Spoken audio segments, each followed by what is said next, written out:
Assalamualaikum warahmatullahi wabarakatuh. Perkenalkan, nama saya Skaranggi. Selamat datang di acara Musik Serasa yang bekerja sama dengan TVNO, Lazis NO, Rumah Kenar, dan Arjuna Pamungkas Production. Hari ini aku bakal nemenin kalian ngabuburit dan akan membawakan beberapa buah lagu. Langsung aja, ini dia lagu pertama. Judulnya Safar.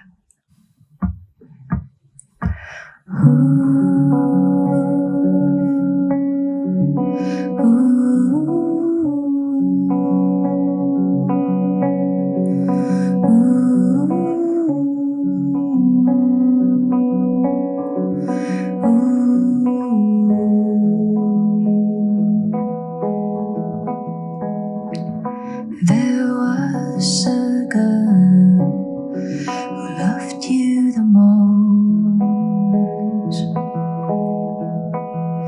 'cause you gave her the world she'd never seen before,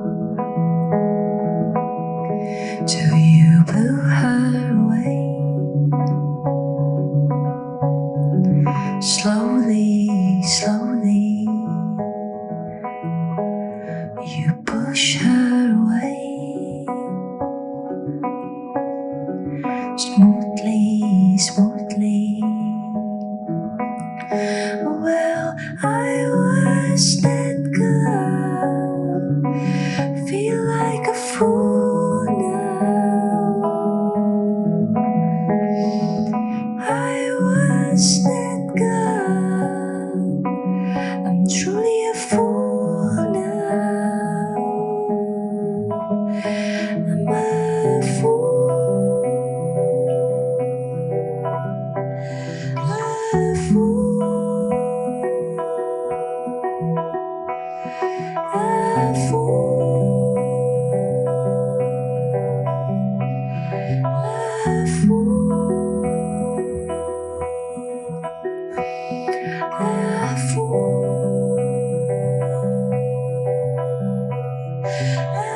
fool, a fool, a fool.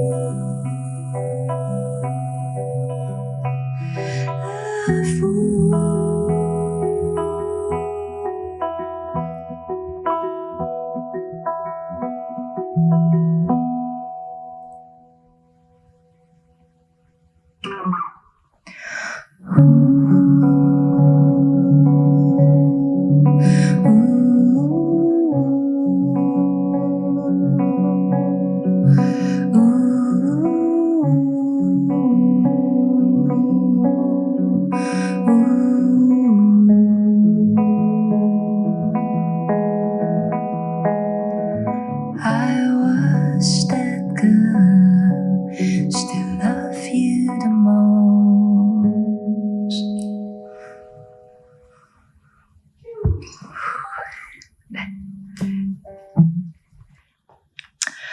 Gimana, udah pada lapar belum? Lapar kah? Lapar lah ya. Dikit lagi sih ya. Lagu selanjutnya lagu tentang jatuh cinta. Ini lagunya baru dirilis tanggal 8 April kemarin. Yang belum dengar boleh langsung cek di semua platform streaming digital. Judulnya Hanyut dan Meluruh.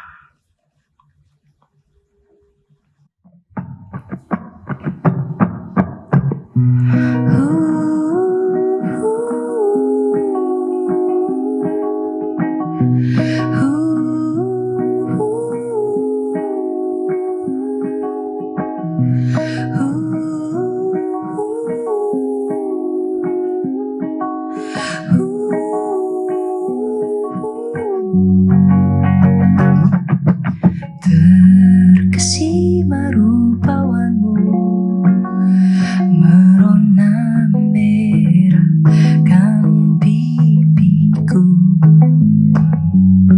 Tulus kata-katamu membuatku tersenyum malu sederhanamu mengagumiku.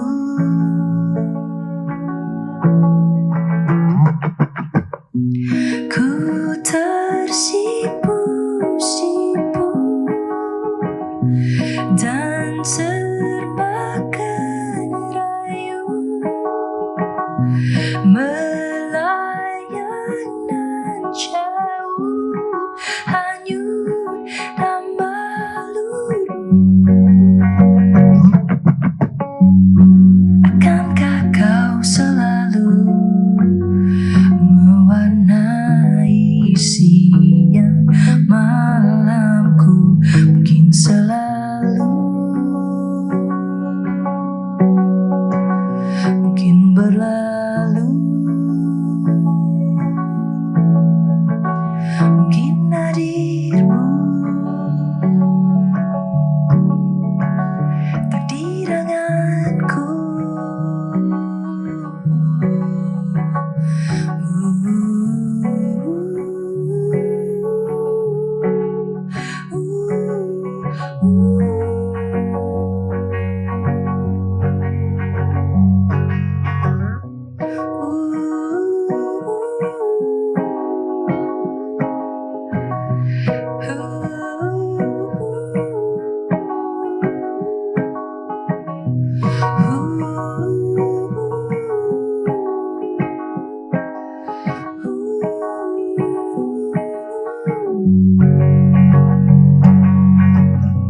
Ku tersipu-sipu dan termakan rayu melayang nan jauh hanyut dan meluru. Kau terbangkan daku yang terjebak rindu melayang nan jauh hanyut dan meluru. Melayang nan jauh hanyut dan meluru.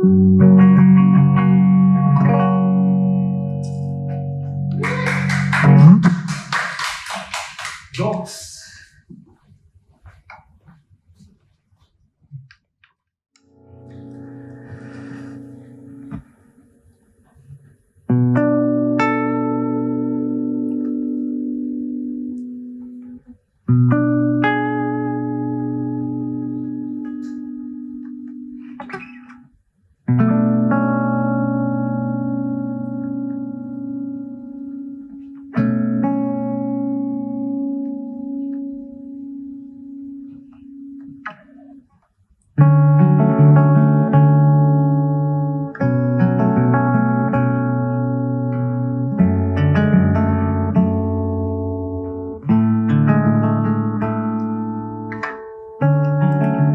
What's in your head? I'll never know. What's in your mind? Will I ever find? You know it hurts me. It hurts me the most when you turn into something you said you'd never be. How can I believe you? Should I believe you when you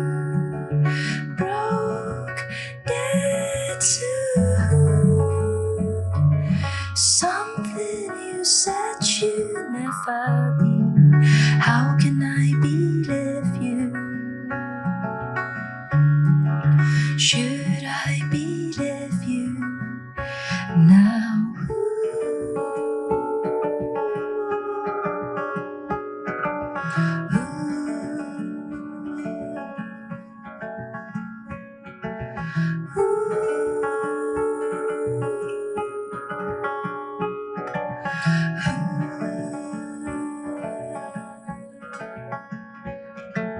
You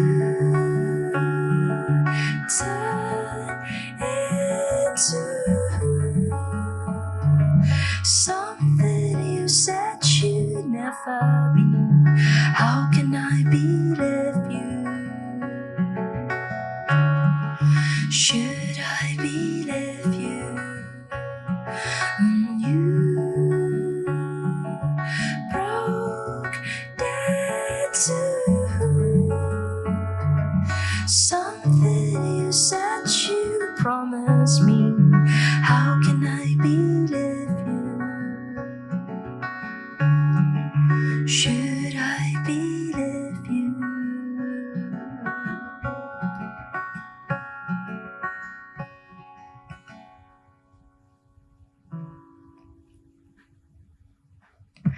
Now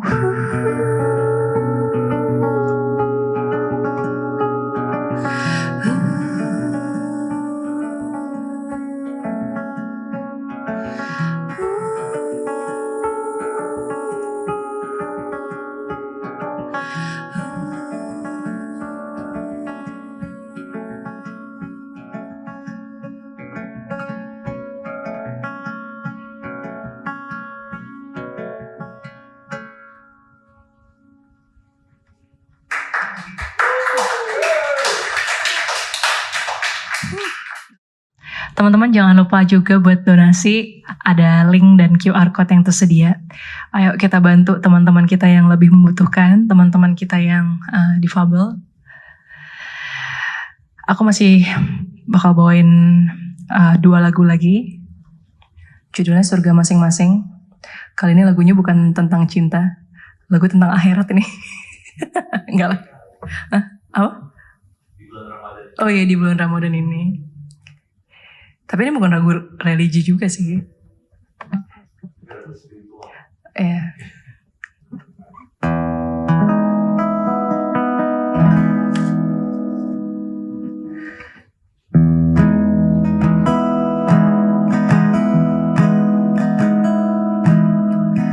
Hidup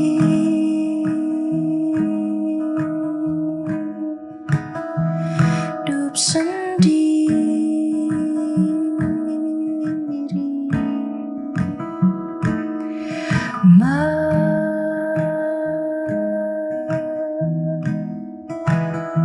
mati sendiri,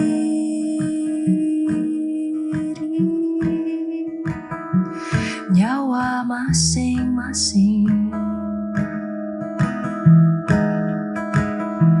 Jangan pusing-pusing,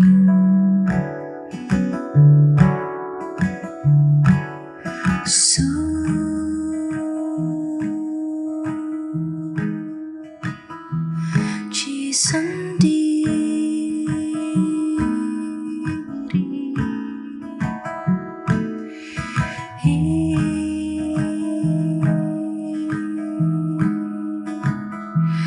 nah sendiri, dosa masing-masing. Jangan pusing-pusing,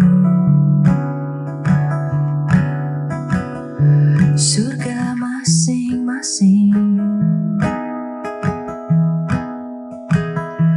Jangan pusing-pusing,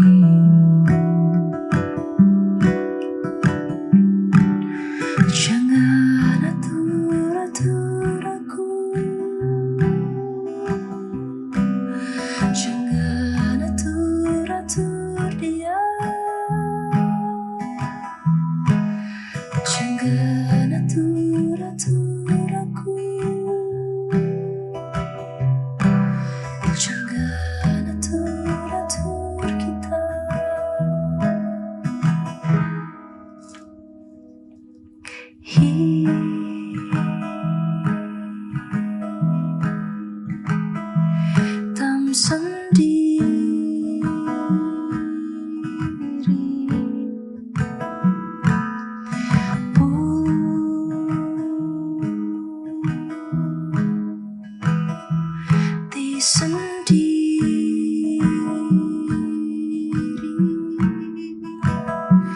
warna masing-masing. Jangan pusing-pusing.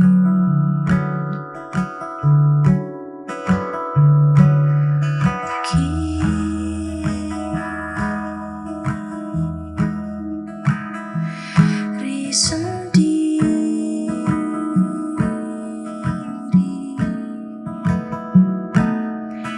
Kanan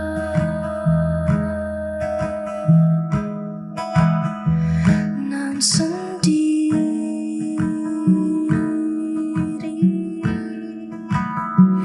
Jalan masing-masing.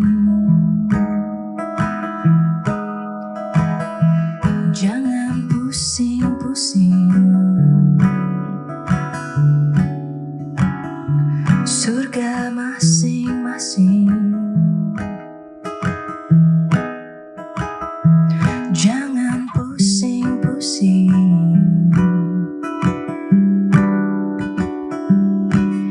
Jangan atur-atur aku. Jangan atur-atur dia. Jangan atur-atur aku. Jangan atur-atur kita.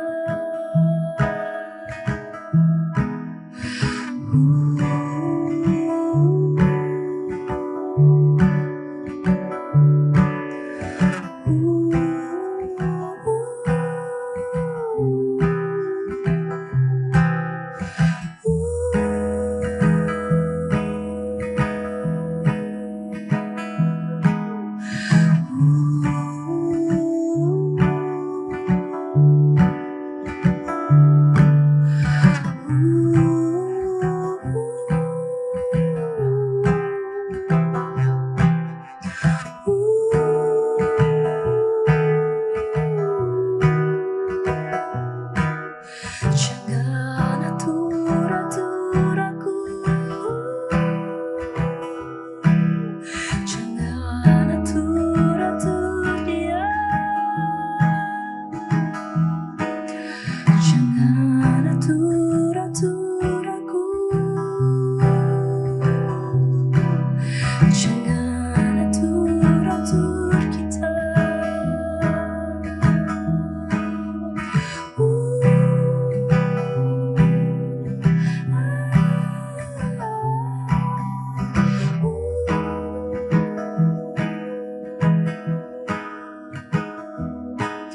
Jangan atur-atur aku. Jangan atur-atur kita.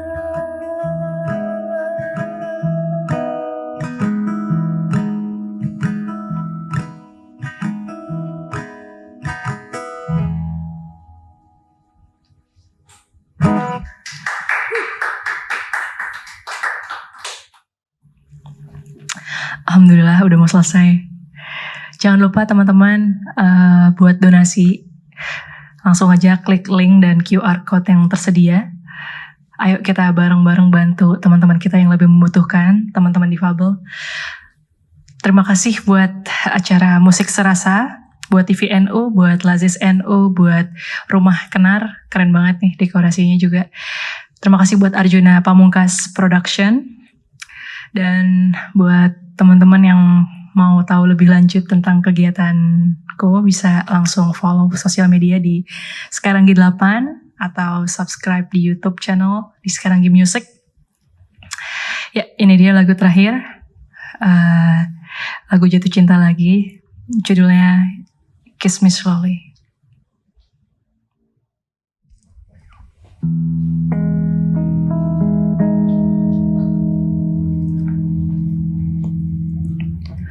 I wish you could see yourself through me,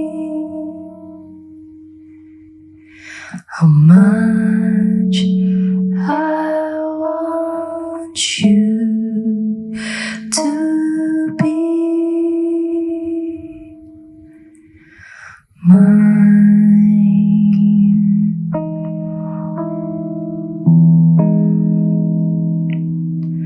And if I could see myself through you, how much I really meant to you.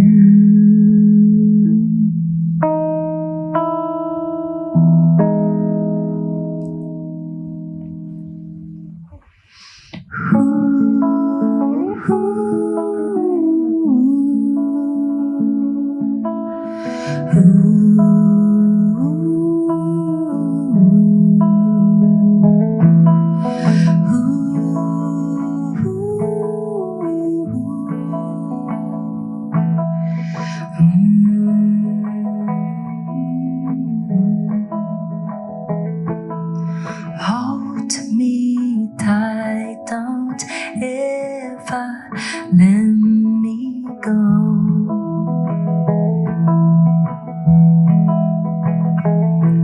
'Cause you mean more than you will ever know.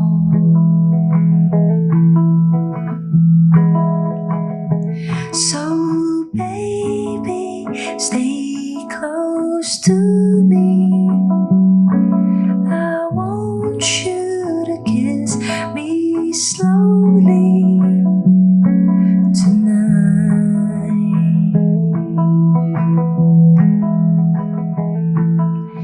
Baby, don't try to stop me, 'cause I want to kiss you slowly tonight.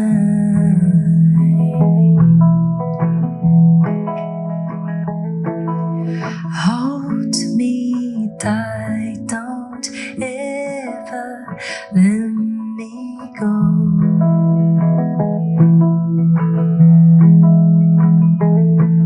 'Cause you mean more than you will ever know. So baby, stay close to me. I want you to kiss me slowly tonight.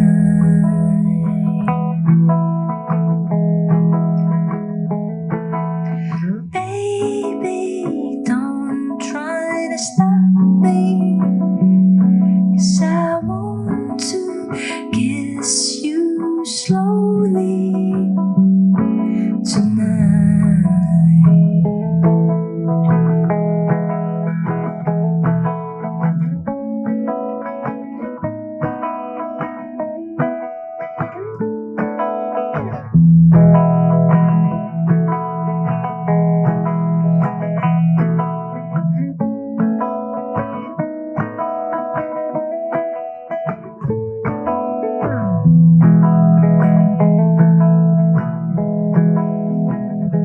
So baby, stay close to me. I want you to kiss me slowly tonight.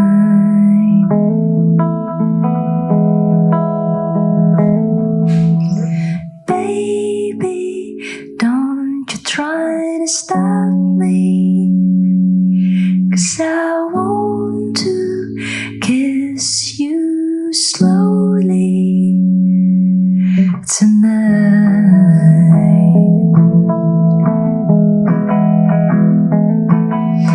Baby, stay close to me. I want you to kiss me slowly tonight.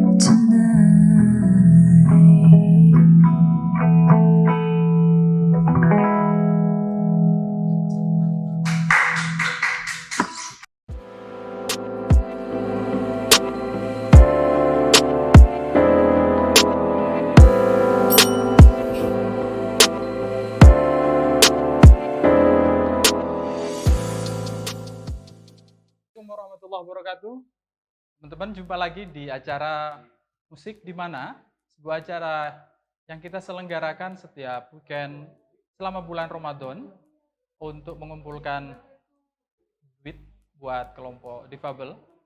Event ini diselenggarakan atas kerja bareng dari teman-teman TVNU Musik di Mana dan Les Bumi. Terus kita ada di Cafe Rumah Kenar. Ini adalah event yang terakhir ya di weekend bulan Ramadan. Jadi kita bikin event selama 8 kali, Jumat Sabtu, Jumat Sabtu, Jumat Sabtu, dan kita ada di Sabtu terakhir selama bulan Ramadan. Sambil menemani teman-teman berbuka puasa, kita sudah bikin penampilan musik tadi dengan teman-teman musisi, lalu juga akan ada penceramah yang akan membantu kita memahami agama dengan lebih dalam, sehingga kita lebih bijak beragama. Di event ini, sekarang kita kedatangan Ustadz yang keren.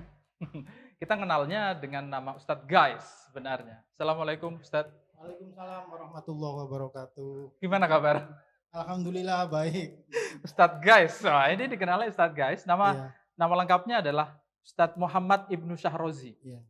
Muhammad Ibnu Syahrozi. Nah, terima kasih atas kehadirannya di event kita. Sama-sama.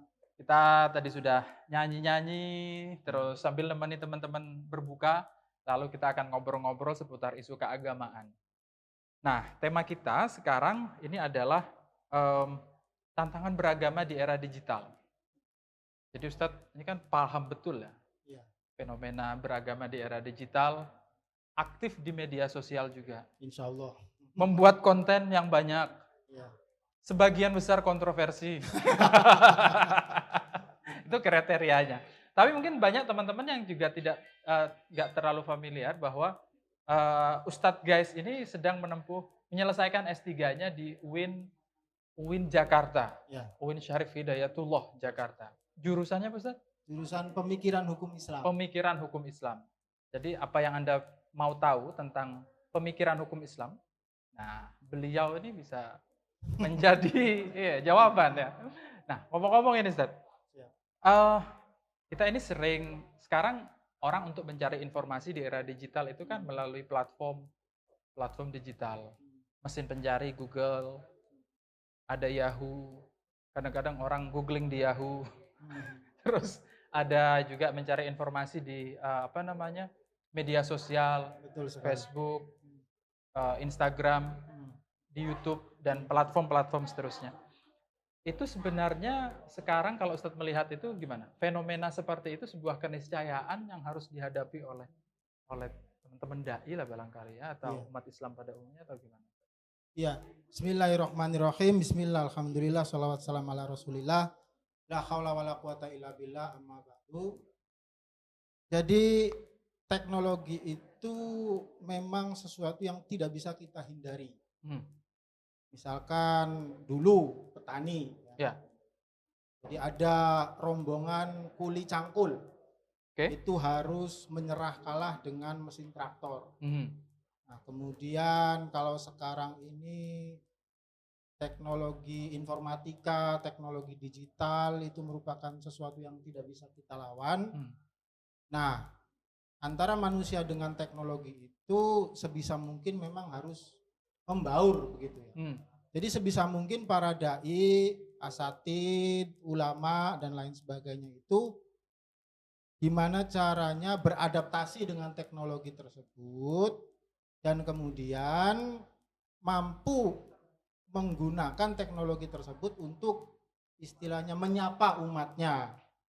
Cuman kendalanya mungkin bagi para jamaah hari ini mereka itu terlalu banyak pilihan. Terlalu banyak pilihan itu? Iya, karena kan kita kan sekarang mendapatkan informasinya itu bukan sesuatu yang kita butuhkan sesungguhnya. Karena arus informasinya itu kan terlalu deras. Nah, kadang-kadang kita menjadi bingung dengan semakin banyaknya arus informasi itu. Nah, disinilah perlunya kebijakan dari masyarakat pengguna media sosial, pengguna internet dan lain sebagainya, untuk memilih dan memilah mana saja informasi yang sesungguhnya mereka butuhkan. Oke, ngomong-ngomong tentang banyaknya informasi dan kemudian harus memilah dan memilih. Ini banyak fenomena begini. Orang yang mau beragama, dia nggak tahu caranya tentang suatu hukum atau mau menjawab kegelisahannya tentang sebuah fenomena, lalu dia googling. Dia beragama, dia belajar agamanya di media sosial. Nah, tapi kan banyak sekali ya di situ pilihan-pilihan seperti yang Ustaz pilihannya sebutkan. terlalu banyak. Pilihannya terlalu banyak. Caranya agar teman-teman ini kalau mau beragama terus googling itu mengenali ciri-ciri yang ajaran yang benar nih gitu, yang benar sama yang kurang benar itu yang gimana sih? Oke. Apa yang saya sampaikan ini sesungguhnya sudah disampaikan dan bahkan sudah diketahui oleh umat Islam manapun. Mau yang host, mau yang awam, mau yang alim, mau yang biasa-biasa saja. Bahkan oleh non-muslim pun saya rasa sudah mengetahuinya. Cuman kadang-kadang hati kita itu masih sering membohonginya. Jadi bahwa agama Islam itu adalah agama yang menjadi rahmat bagi semesta alam. Itu pertama, teksnya kan ada semacam itu. Nah, di sisi lain, di dalam diri setiap manusia, siapapun itu ada yang namanya dzauq atau intuisi. Intuisi. Intuisi ini nggak bisa dibohongi. Oke. Ya, misalkan Anda dapat proyek dikerjakan oleh grup. Nah, kemudian Anda ditanya, ente dapat banyak apa enggak? Sedikit. Mulut Anda mengatakan sedikit, tapi dzauq Anda tidak mungkin bisa berbohong. Banyak. itu suara hati dzauq gitu. Ya. Oke. Dzauq pasti berkata semacam itu, suara hati atau intuisi ya akan berkata semacam itu. Nah, ketika kita hendak mengaji misalkan di media sosial, belajar agama ya. Ya, belajar agama begitu di Mbah Google misalkan. Cara screeningnya sebetulnya saya menganjurkan agar kita menyatukan kedua hal tersebut. Kedua hal itu apa aja? Dzauq dan prinsip bahwa Islam itu adalah agama yang menjadi rahmat bagi alam semesta. Nah, dari situ dengan sendirinya kita akan menolak. Dzauq kita, akal kita, hati kita akan menolak setiap ajaran yang mengatasnamakan Islam, tetapi di situ mengajarkan kebencian, hate speech, hoax, dan lain sebagainya. Oke. Jadi sebenarnya nggak terlalu susah ya kalau kita menggunakan itu secara proporsional. Ya, tidak. Pertama, kita meletakkan Islam sebagai agama yang rahmatan lil alamin. Betul sekali. Artinya prinsipnya semua ajaran Islam itu harus menjadi rahmat buat semua orang alam semesta. Yang kedua, kita sebenarnya sudah punya intuisi. Iya, intuisi kita. Yang akan sangat jujur sama kita. Kalau kita menerima informasi begini, hati kita bilang apa? Ya. Kalau nggak cocok sama hati, kalau ini kayaknya nggak asik deh, ini nggak bener deh. Itu kemungkinan salah itu. Nah, iya. Itu pasti itu. Karena dzauq itu memang sesuatu yang semua manusia pasti memilikinya dan semua manusia pasti merasakannya dan nggak bisa dibohongin. Begitu. Jadi tinggal tanya hati kecil kita. Ini bener apa enggak sih ini? Ini kok masa Ustadz kok harusnya menebarkan kebaikan kok malah sambil marah-marah misalkan. Kok malah sambil mengajarkan kebencian misalkan, sambil teriak-teriak begitu. Menyuruh umat untuk melakukan hal-hal yang merusak terhadap negara, merusak terhadap bangsa, itu pasti nggak benar hal yang semacam ini. Kalau misalnya nggak usah sampai yang gede merusak bangsa, merusak negara. Kalau ada ustadz misalnya, kan ada tuh cerita begini, ada orang yang kerja di bank, ikut ustadz, kata ustadznya, jangan ikut itu, riba. Itu kan kecil tuh, bukan merusak bangsa. Itu gimana itu? Pertanyaan saya, ketika Ustadz tadi mengatakan bahwa jangan kerja di bank itu riba. Pertanyaan saya, terus Ustadz itu ngasih solusi apa ke orang tersebut? Berhenti. Ngasih kerjaan enggak? Oh iya. Padahal orang itu misalkan yang disuruh keluar dari bank tadi misalkan, dia harus menghidupi keluarganya, harus menghidupi istrinya, harus menghidupi anaknya. Nah, maka kita harus bisa sebisa mungkin itu memberikan solusi.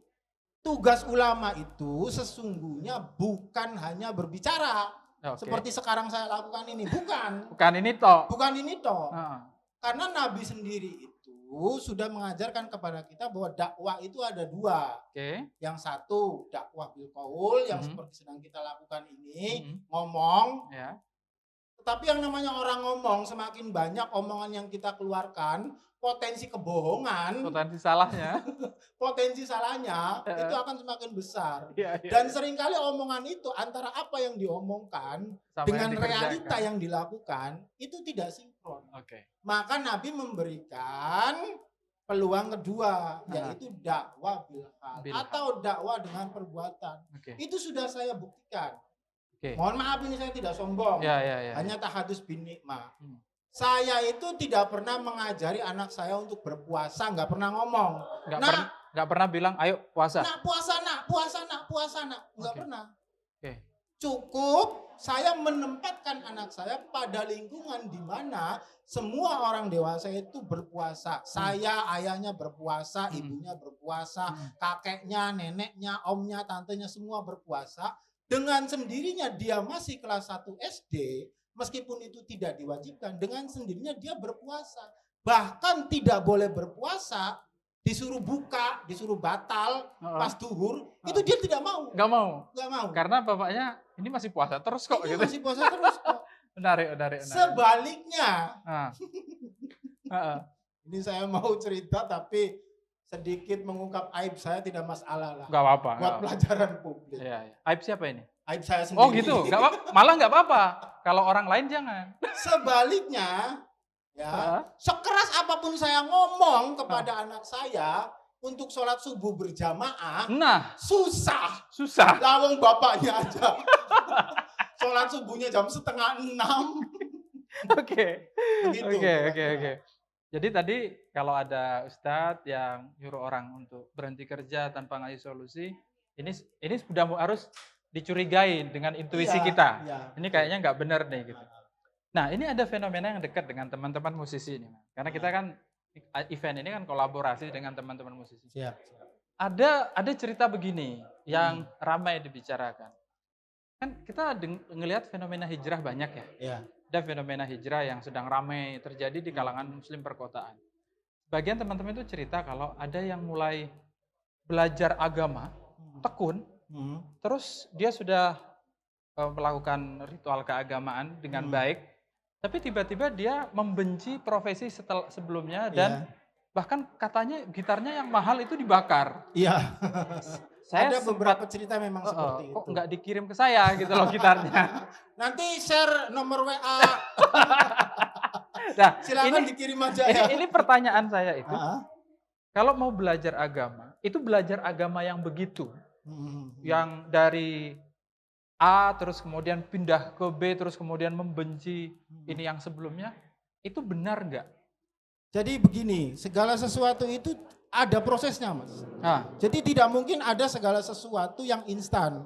Prinsip kehidupan memang seperti itu dan Islam mengakomodir hal itu. Yang haram saja, ini haram ini. Haramnya jelas ini. Homer, itu kan haram. Ayatnya berapa kali diturunkan? 3 tahap. Tahap pertama, jangan minum homer ketika kamu mau sholat. Ya, betul. Itu Sayyidina Ali waktu itu ya. Terus kemudian ada ayat lagi yang mengatakan di dalam homer itu ada kebaikan dan ada keburukan. Namun keburukannya lebih banyak. Terus kemudian finalnya baru dikatakan bahwa homer itu adalah perbuatan setan sehingga mesti kita hindari. Itu homer. Nah, ini musik. Musik itu kan sesuatu yang menurut kalangan ulama fikih masih diperdebatkan. Itu kategorinya ibahah bukan? Diperbolehkan di awal. Ada yang mengatakan haram, ada yang mengatakan makruh, ada yang mengatakan boleh. Tetapi harus kita perhatikan dalam hal ini, agama Islam itu bukan melulu hanya soal halal haram. Bukan hanya soal hukum fikih, bukan. Di UIN saja itu banyak jurusan. Bukan hanya hukum Islam, di situ Oh. ada jurusan tafsir hadis, ada jurusan tasawuf apa dan lain sebagainya. Komunikasi? Komunikasi juga ada. Dengan menggunakan pendekatan-pendekatan yang lain, ternyata kemudian bisa kita pahami bahwa musik di sini itu sesungguhnya hanya sebuah media, hanya sebuah alat. Ya, Sama Anda membeli pisau, oke. kita tidak bisa menghukumi pisau.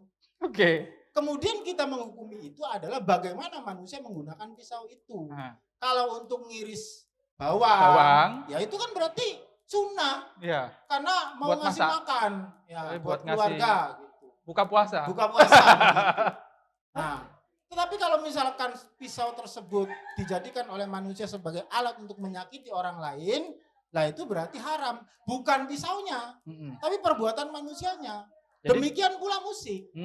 Kalau misalkan musiknya digunakan untuk sesuatu yang diharamkan, misalkan musik untuk menemani berzina, musik untuk menemani minum khamar dan lain sebagainya seperti praktek yang terjadi di masa Rasulullah, lah itu ya jelas haram. Itu bukan musiknya sebenarnya. Bukan musiknya, Tapi perbuatannya. tapi perbuatan tadinya itu. Oke.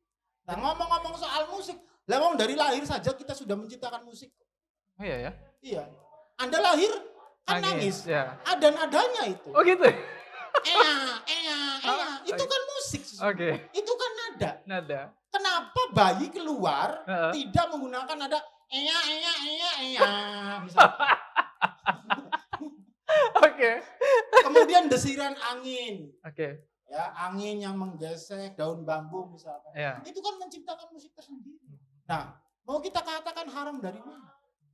Bahkan para sufi itu justru menggunakan media musik itu sebagai alat dalam rangka mencintai Allah. Misalkan para sufi-sufi itu kan menjadikan musik itu sebagai media mereka taqarrub ila Allah.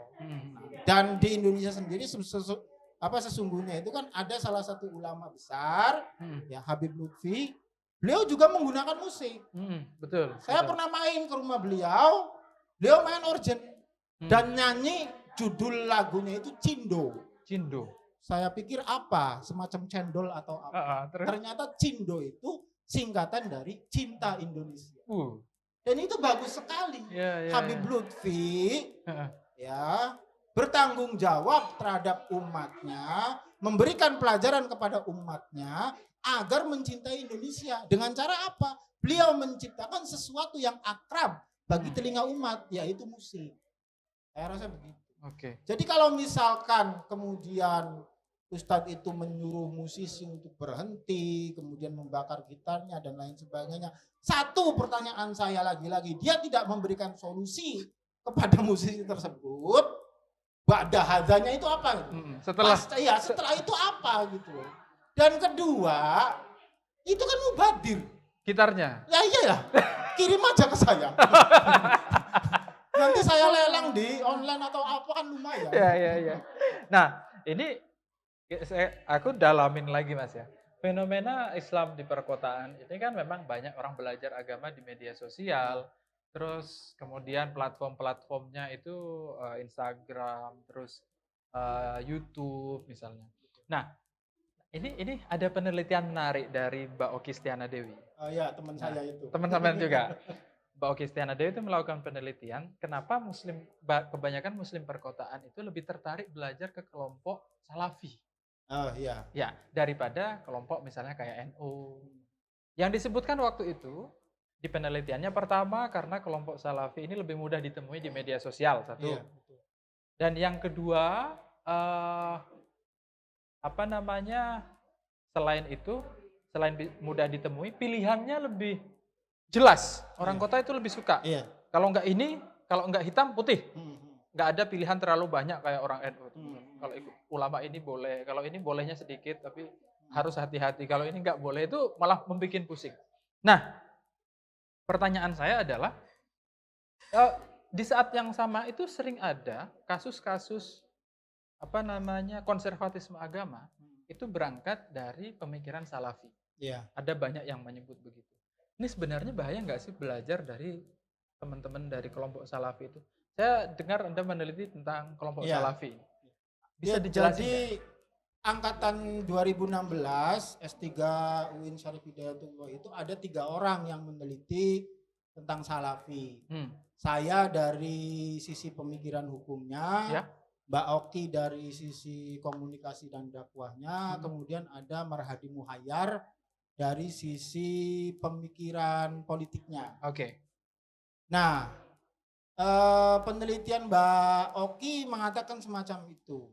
Nah, kalau saya menggunakan perspektif hukum Islam, di samping ditambah dengan pendekatan psikologi dan lain sebagainya, ya memang harus kita akui bahwa kenapa dakwah salafi itu bisa diterima oleh kalangan Islam perkotaan, Ya.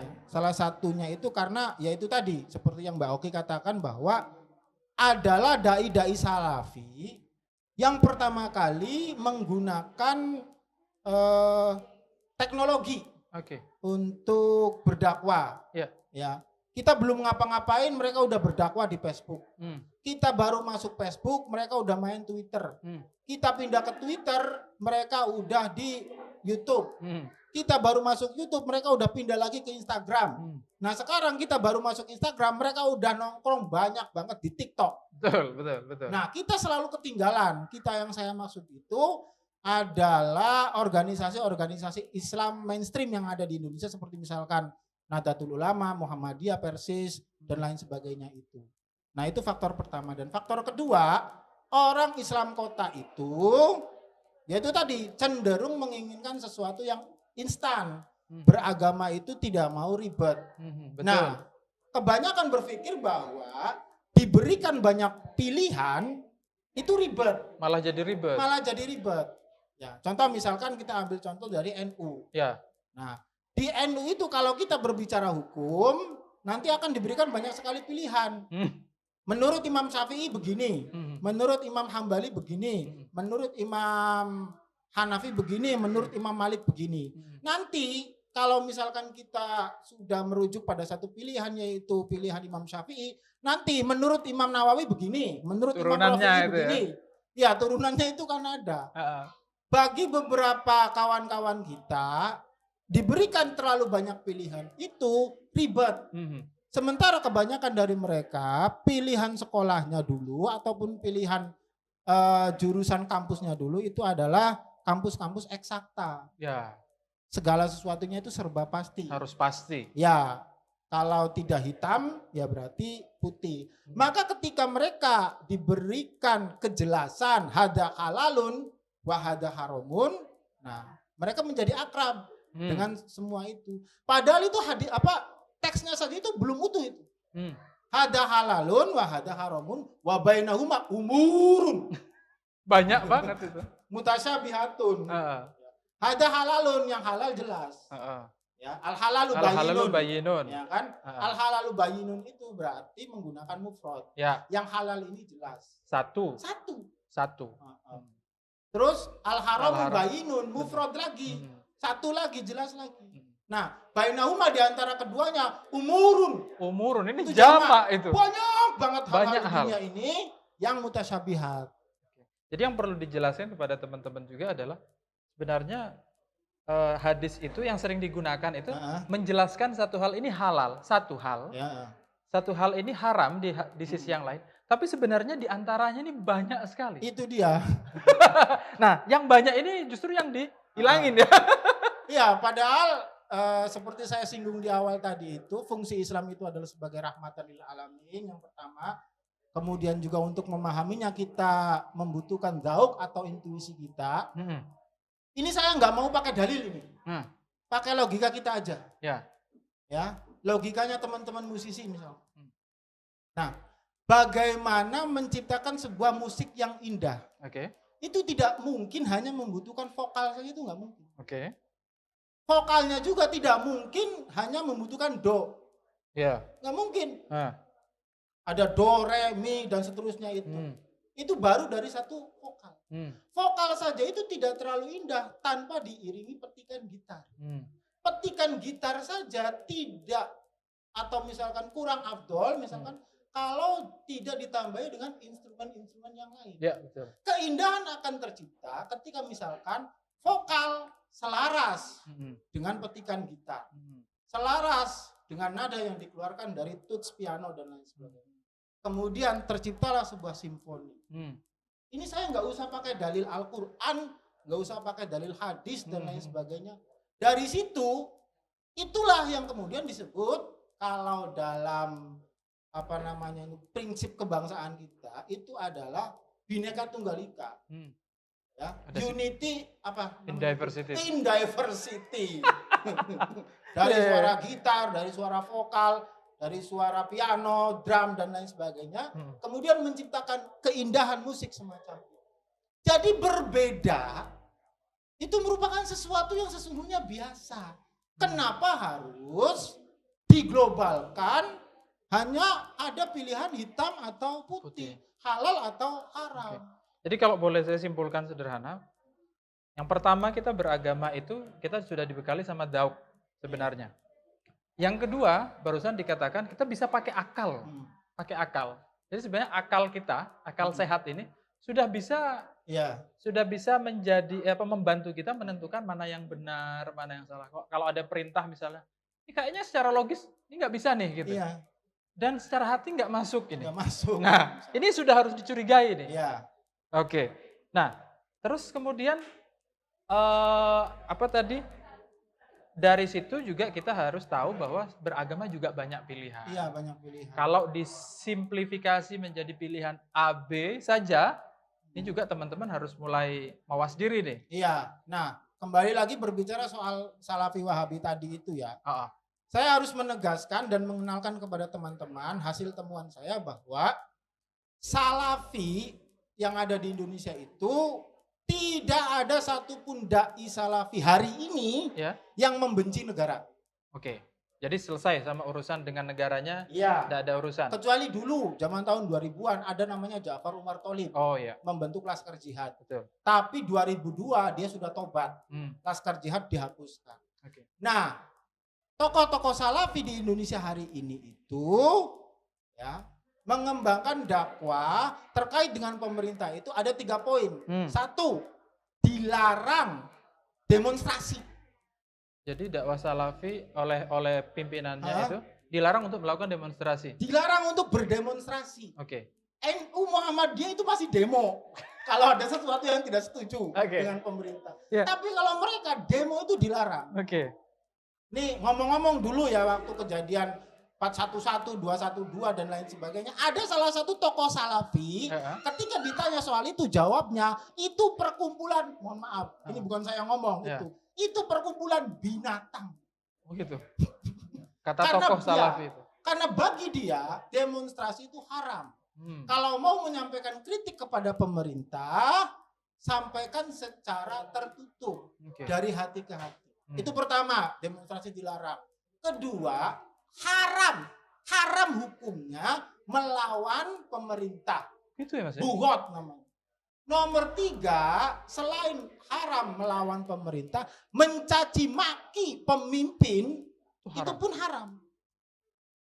Itu. Nggak ada urusan sebenarnya sama pemerintah. Tidak ada urusan dengan pemerintah. Kalau saya lanjutkan pertanyaannya, ada yang menyebut Salafi ini kadang-kadang bergeser menjadi lebih keras setelah konservatisme. Itu karena apa? Kalau ajaran di atasnya begitu sudah selesai dengan kenegaraan itu. Iya. Jadi di sisi lain kalau untuk soal akidah dan ibadah, semua orang sudah tahu lah bahwa mereka itu tekstualis, konservatif dan lain sebagainya, rigid begitu ya, kaku, AA, BB dan lain sebagainya itu bid'ah, haram, apa. Kalau Anda berbeda pemikiran dengan mereka, Anda bisa dikatakan kafir dan lain sebagainya karena sudah melaksanakan bid'ah begitu. Nah, dari situ ya, dari sisi konservatisme semacam itu yang menjadi masalah itu adalah apabila mereka kemudian bertemu dengan kelompok-kelompok haroki. Haroki itu yang pergerakan. Islam politik. Ya. Ini kejadian pertama itu terjadi tahun 1979. Juhaiman tokohnya melakukan kudeta Mekah. Masjidil Haram dibajak. Oh iya. Siapa itu dia Juhaiman itu? Juhaiman itu adalah orang yang secara akidah dan ibadah, akidah dan syariat itu dididik oleh doktrin Wahabi. Tapi orang Wahabi nggak mau disebut Wahabi, maunya disebut kelompok muwahhidun. Kemudian sesudah itu dia mendapatkan doktrin dari, katanya ini, kata press release Saudi Arabianya, mendapatkan doktrin dari Ikhwanul Muslimin Mesir. Nah, konservatisme ditambah dengan Haroki, jadilah terorisme. Nah, problemnya di Indonesia ini, Salafi itu bukan organisasi. Tidak ada ketuanya.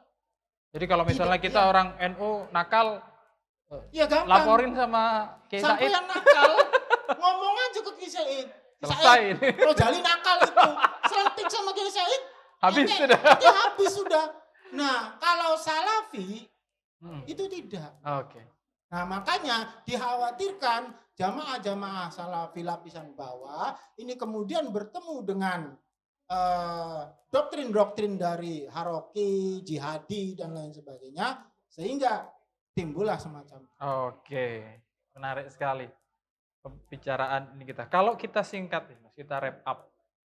Kalau kita mau belajar agama dari media sosial, terus dengan informasi yang cukup banyak, agar kita terhindar dari tiba-tiba kita lagi semangat belajar, terus malah salah ngeklik terus belajar yang membuat kita malah menjauhi komunitas kita, menjadi semakin konservatif, semakin bahkan menuju tanpa enggak sadar terradikalisasi oleh pemikiran kita sendiri.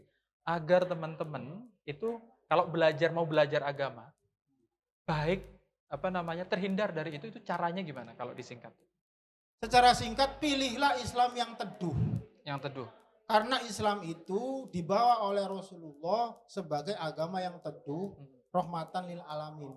Bagaimana cara kita bisa mengklasifikasi mana yang teduh dan mana yang tidak teduh? Nah, itu tadi. Tanya hati nurani Anda. Kita punya hati nurani. Yang kedua, kita punya akal untuk memilah dan memilih. Simple sebenarnya. Simple sesungguhnya. Kalau kita pakai instrumen akal ini simple sebenarnya. Tapi kalau kadang-kadang saking sukanya Mas itu instrumennya dihentikan. Pokoknya dibakar gitar 20 jutanya. Aduh, berat itu. Jangan lupa teman-teman yang mau belajar, yang berhijrah, teman-teman musisi yang gitarnya mau dibakar, kirim ke sini. Jangan, kirim ke saya. Akan dimanfaatkan dengan baik. Kira-kira itu Mas ya. Mas Kiai, Ustadz Guys, terima kasih atas kehadirannya. Terima kasih. Ini kolaborasi yang menarik. Ada teman-teman musisi yang menyuguhkan lagunya.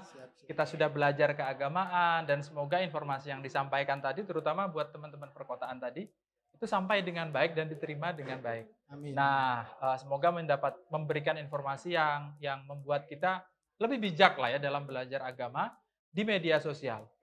Kita bisa baca semua hal, tapi kita akan terhindar dari informasi yang buruk dan pengaruhnya yang buruk pada kita jika tadi catatannya, satu, kita gunakan dzauq kita. Dzauq itu adanya di sini, di hati. Yang kedua, akal kita sebenarnya sudah bisa memilah dan memilih ajaran ini benar atau enggak. Oke, kira-kira gitu Ustadz ya. Iya. Terima kasih Ustadz sekali lagi atas kehadirannya. Saya mohon undur diri. Kita akan panggil lagi para penampil kita untuk menyambut adzan maghrib.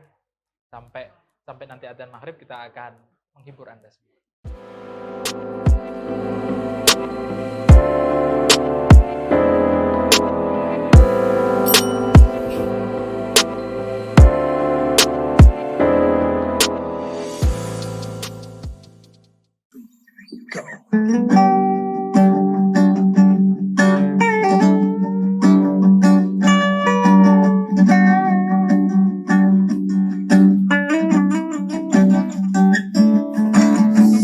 Waktu telah tiba, aku kan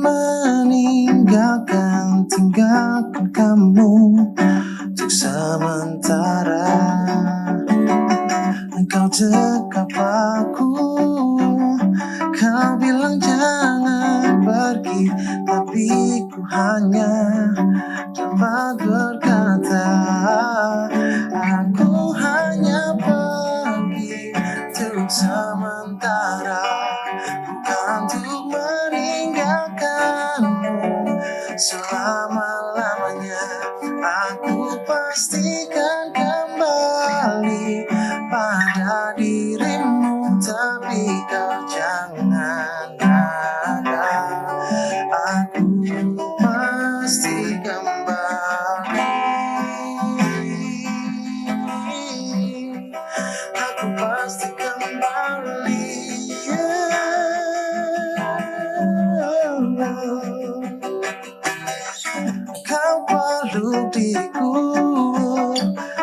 ciumi pipiku, kau bilang jangan aku pergi.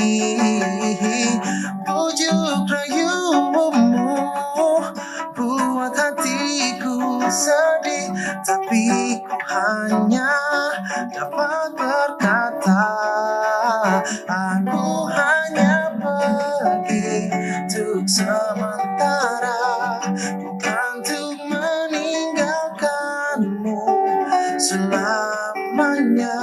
Aku pastikan kembali pada dirimu, tapi kau jangan gagal. Aku pasti kembali apabila nanti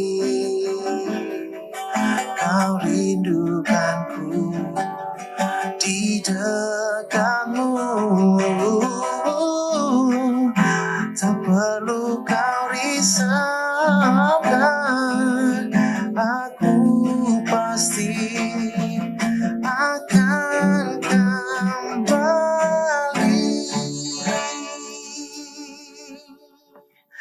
Aku hanya pergi untuk sementara, bukan untuk meninggalkanmu selamanya. Aku pastikan kembali pada dirimu, tapi kau jangan gagal. Aku hanya pergi untuk sementara, bukan untuk meninggalkanmu selamanya. Aku pastikan kembali pada dirimu.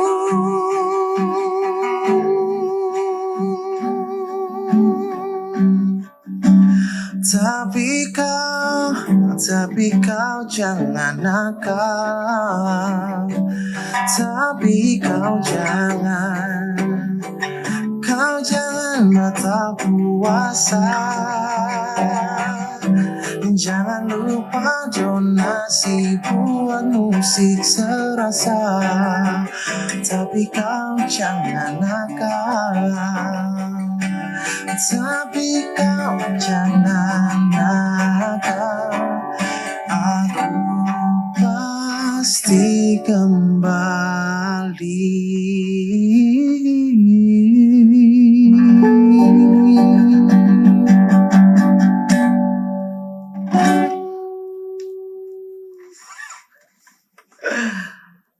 Thank you, Ray.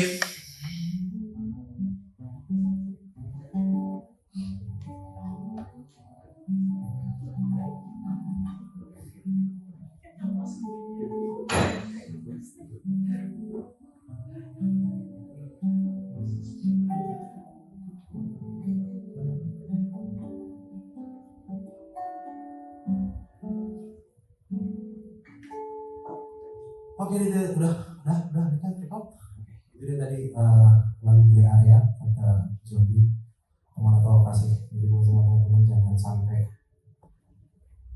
apa sih ngerasain juga ya pengalaman loh.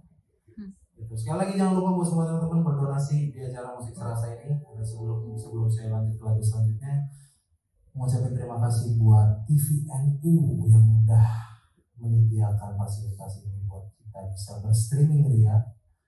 Terus ada musik di mana, ada rumah Kenar, ya. Tadi saya baca juga ada ini, kopi apa ya? Kopi Kelana. Jadi buat semua teman-teman yang pengen jalan-jalan atau nyari tempat unik di daerah, ini bilangnya apa? Bintaro ya. Bintaro bisa search tempat ini, banyak banget karya-karya lucu. Lukisannya aja unik semuanya. Gue lihat kemarin lu dapet ya lukisannya. Oke, kita lanjut. Ini lagu yang tadi gue ceritain viralnya 2 kali. Judulnya Tanya Hati.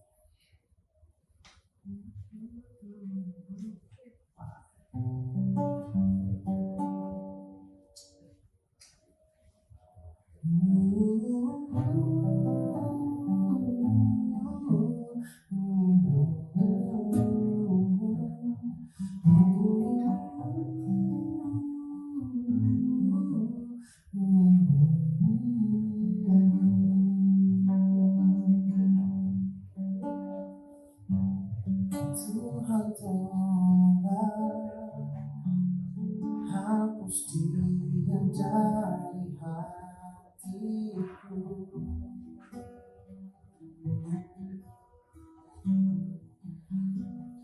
Kini semua percuma, takkan mungkin terjadi kisah cinta yang selalu aku banggakan. Kau hampas semua rasa yang tercipta untukmu.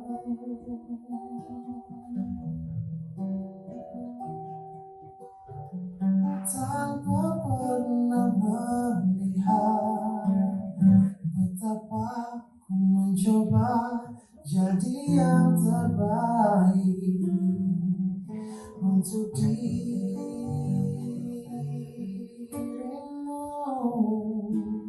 Oh, mengapa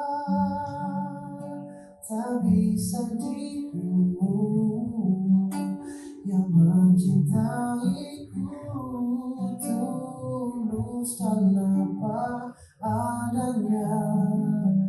Aku memang bukan manusia sempurna, tapi ku layak dicinta karena ketulusan. Kini biarlah waktu yang jawab semua.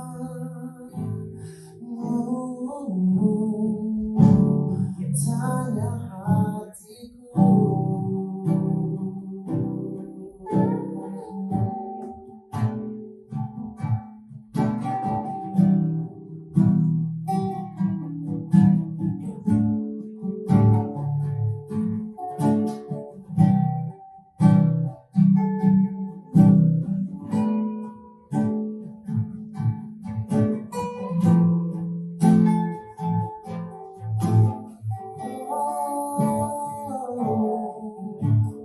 Tanpa pernah melihat betapa ku mencoba jadi yang terbaik untuk dirimu. Oh, mengapa tak bisa dirimu yang mencintaiku tulus tanpa adanya. Aku memang bukan manusia sempurna, tapi ku layak dicinta karena ketulusan. Kini biarlah waktu yang jawab semua.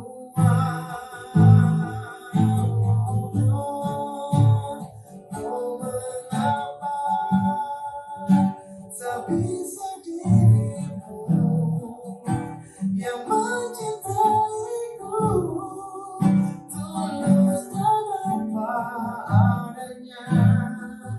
Aku memang bukan manusia sempurna, tapi ku layak dicinta